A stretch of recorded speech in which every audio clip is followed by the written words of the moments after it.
साला समझ में नहीं आता प्रॉब्लम क्या है। प्रॉब्लम प्रॉब्लम ये है कि वो लड़की है। और क्या प्रॉब्लम है? प्रॉब्लम ये है कि हम चाहते हैं हमारी लाइफ में कोई प्रॉब्लम ही ना हो, लेकिन अगर हमारी लाइफ में कोई प्रॉब्लम ना हो तो ये उनकी लाइफ की सबसे बड़ी प्रॉब्लम है। बेसिकली हर लड़की की लाइफ में एक उम्र आती है जब उसे रियलाइज होता है कि अब उसकी लाइफ एक ड्राइवर, एक बॉडीगार्ड, एक नौकर और एक एटीएम की बिना नहीं चल सकती। और अब हर लड़की इतना सब कुछ तो अफोर्ड कर सकती नहीं ना, तो लड़कियां ढूंढती है बॉयफ्रेंड, ट्राई पे रखती है, काम पर रखती है, काम अच्छा लगे तो नौकरी, परमानेंट, शादी। शादी में सबसे इंपॉर्टेंट चीज क्या होती है? मांग भरना। और आदमी को तो काम ही है औरत की हर मांग भरना।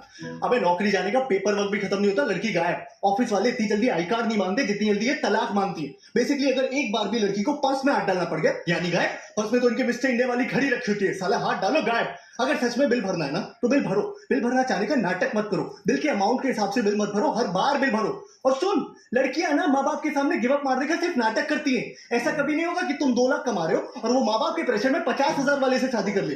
वो माँ बाप से तब तक फाइट करती है जब तक वो एटलीस्ट तुम्हारे कंपैरिजन का कोई लड़का नहीं ढूंढ लाते।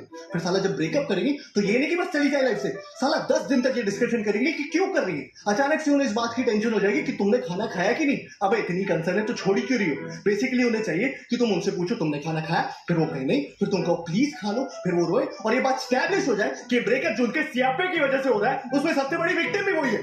सही सेल्फिश कहेगी। अबे तू टाइटैनिक वाली को देख ले। चल माना कि लकड़ी पे एक आदमी के फिट होने की जगह थी तो 15-15 मिनट की बारी नहीं ले सकते थे। ठीक है तुम्हें पहले चढ़ने दिया, इसका मतलब है चढ़ के सो जाओगी। मस्त में नींद पूरी करके उठी। अबे तुमने ये कैसे डिक्लेयर कर दिया कि वो मर गया?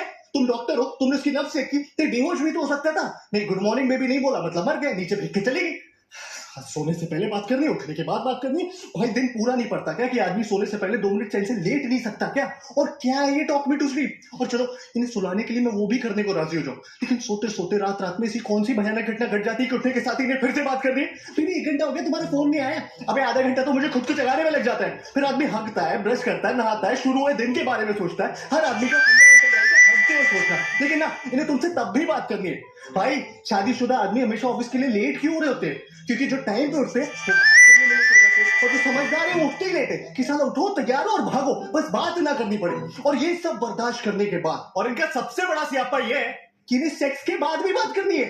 अबे पागल हो क्या? सेक्स सेक्स इसलिए क्योंकि इट्स अल्टीमेट। क्लाइमैक्स को क्लाइमैक्स क्यों बोलते हैं? क्योंकि उसके बाद पिक्चर खत्म। मीठा खाने के बाद खुद सूप पीता है क्या? कभी कभी तो मुझे लगता है they want you to talk them to orgasm.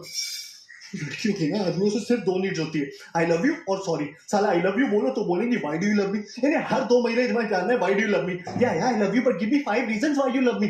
अरे पागल हो क्या यार, इतना कौन सोचता है बे? सुना नहीं तुमने कभी प्यार एक एहसास है? और उससे भी बड़ा सियापा है सॉरी, क्योंकि इवेंचुअली हर आदमी थक हार के सॉरी बोल ही देता है, लेकिन सॉरी बोलने के बाद मामला खत्म नहीं होता। सॉरी बोलने के बाद असल मामला शुरू होता है कि तुम्हें पता भी तुमने सॉरी क्यों बोला। अरे तुम्हें ये भी नहीं पता तुमने सॉरी क्यों बोला? अरे जिस बारे में लड़ाई हो रही है उसी बारे में सॉरी बोल रहा हूं ना। अबे कोई भी बात को मेरे समझाओ, मजाल है जो समझ आ जाए। वही बात इनका एक बेस्ट फ्रेंड समझा दे तो 1 मिनट में समझ आ जाती है। इस सारा बेस्ट फ्रेंड का सियापा ये सूरज बरजातिया जी ने शुरू किया। बेस्ट फ्रेंड की टोपी पिना पिना के दोस्ती में no sorry no thank you. Sir दोस्ती में प्लीज भी नहीं रहा, दोस्ती में पूछना भी नहीं रहा, दोस्ती में लिमिट ही नहीं रही। दोस्ती में लड़का लड़की के घर आके चाहे जितने भी दिन रहना चाहता है रह सकता है। दोस्ती में लड़की लड़के की गोद में बैठ जाए, प्लेटोनिक है। दोस्ती में लड़की दारू पी के लड़के की पप्पी ले ले, प्लेटोनिक है। दोस्ती में लड़की लड़के के सामने कपड़े बदल ले, वो भी है। दोस्ती में तो शायद सेक्स भी प्लेटोनिक ही होता होगा। इनके कपड़ों के बारे में जरा सा कुछ बोल दो, अचानक से फेमिनिस्ट टाइप हो जाएगी। You can tell me what to wear. अरे जब तुम मुझे बता सकती हो कि मैं क्या पहनूं तो मेरा बताना अचानक से equality, liberty, individuality, freedom, sovereignty का इशू कैसे बन जाता है? और इस साला भैंस किया फोन तो सबसे बड़ा दुश्मन है आदमी का। क्या है ना, हर रिलेशनशिप में एक स्टेज आती है जब आपको फोन पे बात करते हुए पता होता है कि इस कॉन्वर्सेशन में एक पॉइंट के बाद लड़ाई होगी, लेकिन आप फोन कट नहीं कर सकते क्योंकि लड़कियों के हिसाब से तो आपके फोन पे कट करने का बटन ही नहीं होना चाहिए। वो कट कर सकती है क्योंकि वो उनका हक है या उनको सिर्फ मास्टर शेफ देखना है, लेकिन आपने क्योंकि एयरटेल अब फोन आ गया, मैच रिकॉर्ड करो बाद में देखो। अबे औरतें कन्विंस होगी कि मैच रिकॉर्ड करके बाद में देखना एक जेन्युइन प्रोपोजिशन है। अबे कौन सा सेल्फ रिस्पेक्टिंग मर्द मैच बाद में रिकॉर्ड करके देखता है बे? पहले साले ये सर्विस प्रोवाइडर्स हमारी मार रहे थे कॉलेज कम करके, वो मार के उठे तो साले स्मार्टफोन्स वाले आ गए। अब बता ऐसी कौन सी जरूरत आ गई थी ऐसा ऐप बनाने की जिससे किसी को आपकी लोकेशन का पता चले? हाँ, सिगरेट खरीदने के लिए रास्ते में रुक गया तो तुरंत फोन आ जाएगा, बेबी यू फाइन ना? नहीं मैंने देखा तुम 3.5 मिनट से कहीं पर रुके थे तो मैंने सोचा फोन करके पूछ लूं। हाँ? अबे मेरी माँ गाड़ी चलाते वक्त इतनी बार फोन करोगी तो मैं वैसे ही मर जाऊंगा। साला ये आदमी मर भी रहा हो ना तो भी शायद नहीं ये चाहिए कि बेबी मैं फोन करके बताता हूँ बेबी मैं मर रहा हूँ, वो यमराज लेने आ गए, ठीक है? तब भी इन्हें इस बात की परवाह नहीं होगी कि आदमी मर रहा है, तब भी पूछेंगे कहाँ मर रहे हो, कैसे मर रहे हो, अरे तुमने बताया नहीं तुम्हारा आज मरने का प्लान था, और कौन कौन साथ में मर रहा है, अच्छा और तुम उसके साथ भी मरने लगे। सती जी ऐसी थोड़ी चिल्लाई थी अपने पति को यमराज से, उन्होंने ले नहीं कर दी होगी, कहा होगा ऐसे कैसे, कहा क्यों, यमराज बोला होगा सॉरी बहन जी गलती हो गई, आप ले जाओ वापस। एक तो हर लड़की का स्यापा है कि आई लव सरप्राइजेस, जबकि असल बात यह है कि women hate surprises, they just love the opportunity to pretend to be surprise. उन्हें पता होना चाहिए कि तुम कोई सरप्राइज प्लान कर रहे हो, उन्हें पता होना चाहिए कि क्या सरप्राइज प्लान कर रहे हो, लेकिन तुम्हारे थ्रू नहीं किसी और के थ्रू। फिर उनकी असली खुशी इस बात में छुपी होती है कि उन्हें सरप्राइज पता होते हुए भी तुम उनके पास जाओ और चिल्लाओ सरप्राइज और उन्हें ओ करने का मौका मिल जाए।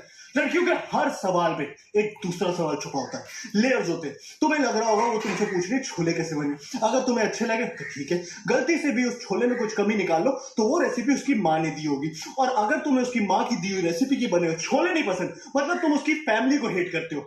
लड़कियों को ऐसा क्यों लगता है कि उनके माँ बाप भगवान का रूप है, अगर तुम लाइफ में कुछ भी सीख सकते हो तो वो उसके माँ बाप से ही सीख सकते हो, और हाँ वो तुम्हारे माँ बाप के बारे में कुछ भी बोलने कोई टेंशन नहीं, तुम उनके माँ बाप के बारे में जरा सी एक लाइन बोल दो तो थर्ड और फोर्थ वर्ल्ड वॉर दोनों एक साथ हो जाए। हाँ, तुम मेरी माँ को मैनिपुलेटिव बोलो कोई टेंशन नहीं, मैंने तुम्हारी माँ को जरा सा टच ही क्या बोल दिया, इतनी टच हो जाती है बाई गॉड कि हफ्तों तक टच करने को ना मिले।